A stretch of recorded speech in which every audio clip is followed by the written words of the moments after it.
Tumaas ang bilang ng mga bank loan noong 2024. Senyales daw ito ayon sa mga eksperto na gumaganda ang ekonomiya ng bansa.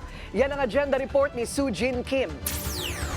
Sumipa sa pinakamataas na antas sa loob ng 2 taon ang bank loans sa katapusan ng 2024. Tumaas ng 12.2% year-on-year ang bank lending sa Pilipinas noong December 2024 ayon sa pinakahuling datos ng Bangko Sentral.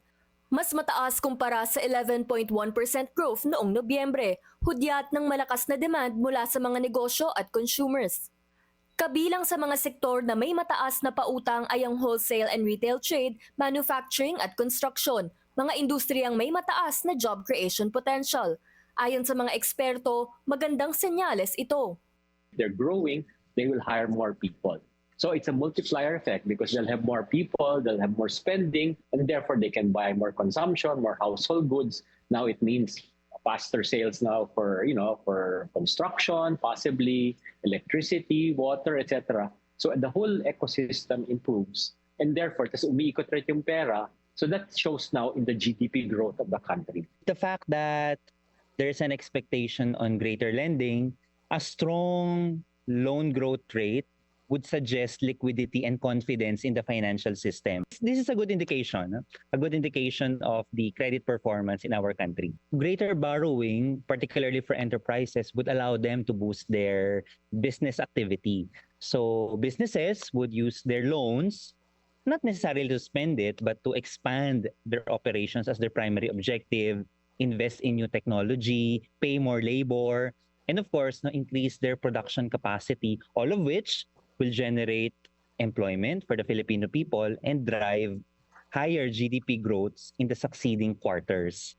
Tumaas rin sa 25% ang consumer loans na hinatak ng credit card at vehicle loans. Ayon sa Philippine Institute for Development Studies o PIDS, 3 ang drivers ng surge sa bank loans. Ang pag-stabilize ng inflation, ang ekspektasyon ng further monetary easing at ang positibong pananaw ng mga negosyo para sa economic conditions ng bansa.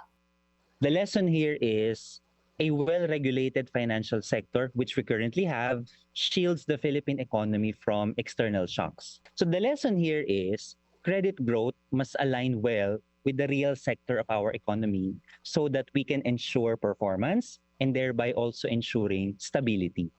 Dagdag ng mga eksperto, sustainable naman ang kasalukuyang loan growth basta't mapanatiling mababa ang non-performing loans o ang mga loans na hindi nababayaran.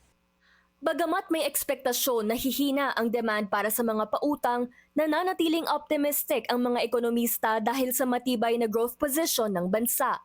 I have to give an answer, a guarded answer, because we were expecting, of course, rates to go down, right? We were hoping for another 100, 150 basis points this year. But of course, yesterday, the Monetary Board decided to pause, which I respect, because the US paused their rate cuts also. So if rate cuts won't come as big as we had hoped and as often as we had hoped, that might also curtail a little the loan growth, because some of the potential borrowers were hoping anyway that they would have lower interest payments. Well, in the recent months, so suppose that the Bangko Sentral ng Pilipinas would restart the easing of policy rates, then this would encourage more borrowing. But again, that's the expectation. But it would still depend on the behavior of inflation in the succeeding months and quarters, whether the easing would truly materialize. Well, in the recent months, so suppose that the Bangko Sentral ng Pilipinas would restart the easing of policy rates, then this would encourage more borrowing. But again, that's the expectation. But it would still depend on the behavior of inflation in the succeeding months and quarters, whether the easing would truly materialize.